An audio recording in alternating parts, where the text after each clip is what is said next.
زندگی سے ہمیں تو مطلب ہے،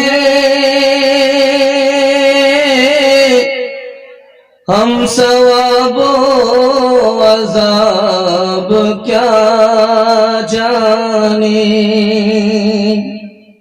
کس میں کتنا ثواب ملتا ہے،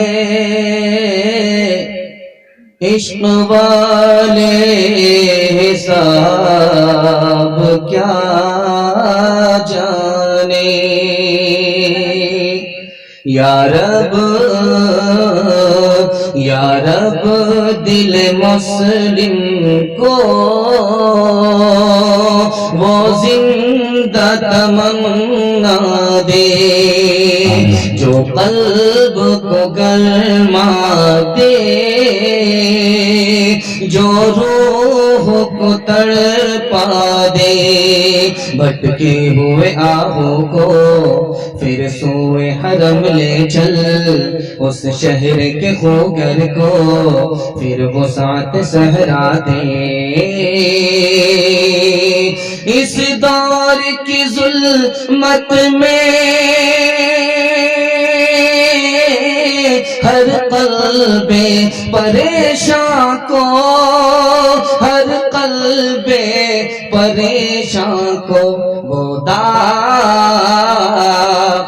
داغ محبت دے، جو چاند کو شرما دے۔ یا رب دل مسلم کو وہ زندہ تمنا دے۔ بہت خوبصورت جلسہ کنارے لگ رہا ہے آپ کی محبت سے۔ دعا سے پہلے آپ کا جلسہ تھوڑی دیر کے لیے آپ کے سامنے زندہ ہے، آپ کے حوصلے سے زندہ ہے۔ دل سے دعا دیتا ہوں اللہ آپ کے ضمیر کو زندہ فرمائے۔ یہاں سے لے کر کے وہاں تک سننے کے لیے تیار ہے؟ دونوں ہاتھ اٹھائیے انشاءاللہ۔ بکری کا بچہ بچپن میں اپنی ماں کو پہچانتا ہے، ہم اپنے خدا کو بچپن میں پہچانیں گے۔ ہاتھ اٹھائیے انشاءاللہ۔ 3 سوال سے میرا پیغام شروع ہو رہا ہے، 3 سوال سے میرا پیغام شروع ہو رہا ہے۔ میرا پہلا سوال ہے، اللہ سے محبت کیوں ہونی چاہیے؟ اللہ سے محبت بندے کو ہونی چاہیے، کیوں ہونی چاہیے؟ یہ میرا پہلا سوال ہے۔ دوسرا سوال ہے، بندے کو اللہ سے محبت کم ہے، نہیں ہے، اس کی کیا وجہ ہے؟ یہ دوسرا سوال ہے۔ اور تیسرا سوال ہے، ہمارے پہلو کے اندر جو یہ چھپا ہوا دل ہے، یہ زندہ ہے یا مردہ ہے، کیسے پتا چلے گا؟ یہ آخری سوال ہے۔ سننے کے لیے مکمل تیار؟ دونوں ہاتھ اٹھائیے انشاءاللہ۔ آپ جوش کے ساتھ ہاتھ اٹھا رہے ہیں، آپ نے میرا دل خوش کر دیا۔ میں آپ کا مہمان ہوں، آپ ہمارے میزبان ہیں، آپ نے میزبانی کا حق ادا کر دیا۔ دل سے دعا دیتا ہوں اللہ دین دنیا دونوں کی بھلائی سے مالا مال فرمائے۔ میرا پہلا سوال تھا، اللہ سے محبت کیوں ہونی چاہیے؟ 2 وجہ سے اللہ سے محبت کرنی چاہیے۔ پہلی وجہ یہ ہے کہ عزت اور ذلت اسی کے ہاتھ میں ہے۔ اگر محبت نہیں کریں گے تو عزت نہیں ملے گی، ذلت ملے گی، اس لیے محبت کرنی چاہیے۔ دوسری وجہ یہ ہے کہ اسی کا کھاتے ہیں، اسی کا گن گانا چاہیے، احسان اس کا ہے تو محبت اس سے ہونی چاہیے۔ اللہ سے محبت کم ہے، نہیں ہے، اس کی وجہ یہ ہے کہ ہم نفس کے غلام ہو گئے، اپنی مرضی کے مالک ہو گئے، اس لیے اللہ سے محبت کم ہو گئی، ختم ہو گئی۔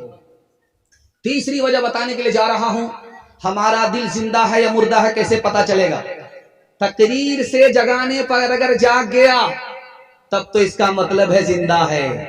اگر تقریر کے بعد، تبلیغ کے بعد، جلسے کے بعد بھی ہم نہیں سدھرے، ہمارا دل جاگ نہیں رہا ہے، اس کا مطلب ہے کہ میرا دل مر گیا ہے، زندہ نہیں ہے۔ زندہ ہوتا تو جاگتا، جگانے پر مر گیا ہے، اس لیے جگانے پر جاگ نہیں رہا ہے۔ انشاءاللہ بڑھاپے میں جاگیں گے، ہاتھ اٹھائیے۔ جوانی میں سوئیں گے، ہاتھ اٹھائیے۔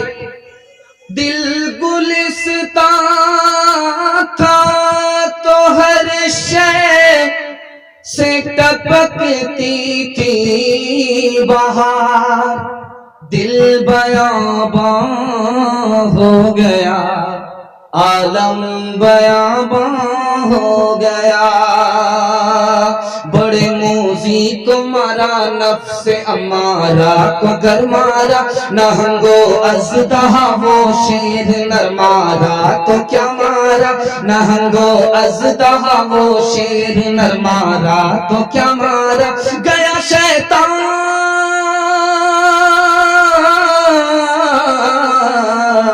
گیا شیطان مارا ایک سجدے کے نہ کرنے میں، اگر لاکھوں برس سجدے میں سر مارا تو کیا مارا، اگر لاکھوں برس سجدے میں سر مارا تو کیا مارا۔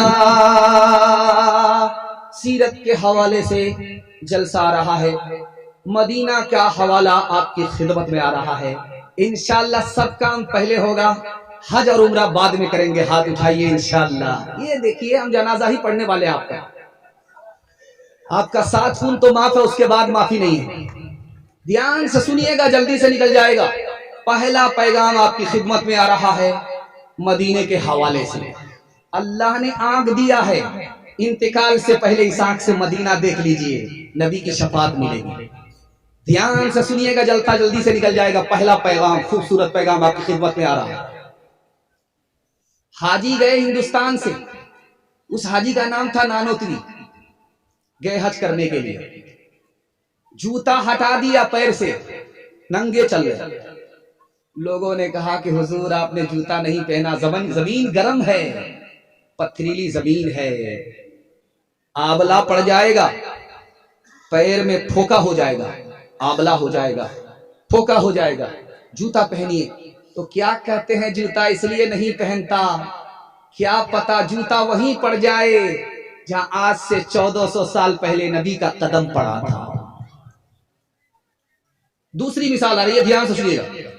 مدینے سے حاجی جب آتے ہیں تو تسبیح دیتے ہیں اپنے رشتہ دار کو، تسبیح دیتے ہیں، مصلی دیتے ہیں، مصلی میں لکھا ہوا رہتا ہے میڈ ان چائنا، تسبیح میں لکھا رہتا ہے میڈ ان چائنا۔ مطلب کیا ہوا، یہ جو تسبیح آپ مدینہ سے لا کر کے دے رہے ہو یہ چائنا کا بنی ہوئی ہے، یہ مصلی جو آپ دے رہے ہو یہ چائنا کا بنا ہوا ہے، آپ کیسے کہتے ہو مدینے کا؟ حضرت رشید احمد گنگوہی رحمت اللہ علیہ نے کہا لوگو تسبیح مدینے سے آ رہی ہے، مصلی مدینے سے آ رہا ہے، اس میں چائنا لکھا ہوا ہے، پھر بھی اس کو چوم لو، وہ ٹھیک ہے چائنا کا بنا ہوا ہے لیکن مدینے کی ہوا لگی نہیں۔ تیسری مثال آپ کی خدمت میں آ رہی ہے، بہت دھیان سے سنیے گا۔ ایک بہت بڑے عالم تھے، دعا کیجیے اللہ ان کی قبر کو نور سے بھر دے، خلیل احمد سہارنپوری۔ وہ کہتے میں نے اللہ سے 3 دعائیں مانگی، 2 دعا قبول ہو گئی، 1 دعا قبول نہیں ہوئی ہے۔ عرب میں مسلمانوں کی حکومت ہو، یہ دعا قبول ہو گئی۔ حدیث کی کتاب میری مکمل ہو جائے، یہ دعا قبول ہو گئی۔ ایک دعا میری باقی رہ گئی ہے، اے اللہ میں تو پیدا ہوا ہندوستان میں، جنت البقیع میں دفن ہونا مقدر کر دے، یہ دعا میری باقی ہے۔ آخری مثال ہے، پیغام کو ختم کر رہا ہوں، بہت دھیان سے سنیے گا۔ شیخ الحدیث مولانا زکریا رحمت اللہ علیہ جن کی کتاب آپ پڑھتے ہیں، وہ کتنے بڑے عاشق رسول تھے، ان کے حوالے سے میں سنانے کے لیے جا رہا ہوں، دھیان سے اس کو سنیے گا۔ مدینہ گئے تو زمین پر بیٹھتے تھے، چٹائی پر نہیں بیٹھتے۔ خادم نے کہا حضور چٹائی بچھا دیتے ہیں، زمین پر بیٹھتے ہیں، اتنے بڑے محدث، اتنے بڑے امام، اتنے بڑے محدث، اتنے بڑے عالم، آپ زمین پر بیٹھیں گے اچھا نہیں لگتا، چٹائی بچھا دیتا۔ تو کیا کہتے میں مدینے کا کتا ہوں، زمین پر ہی بیٹھنا مناسب ہے، چٹائی پر بیٹھنا مناسب نہیں ہے۔